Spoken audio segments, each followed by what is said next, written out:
Narinig mo na ba ang tungkol sa mga sunog sa kagubatan sa California?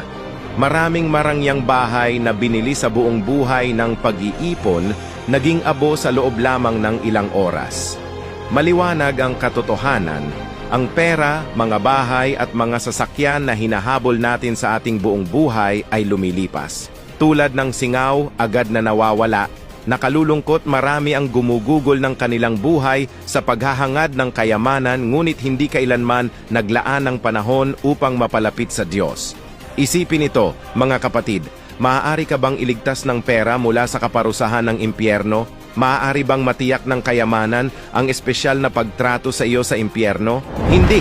Tanging Diyos lamang ang makapagliligtas sa iyo mula sa walang hanggang apoy ng impyerno. Handa ka bang bumuo ng isang kaugnayan sa Diyos at maghanda para sa kaharian ng langit?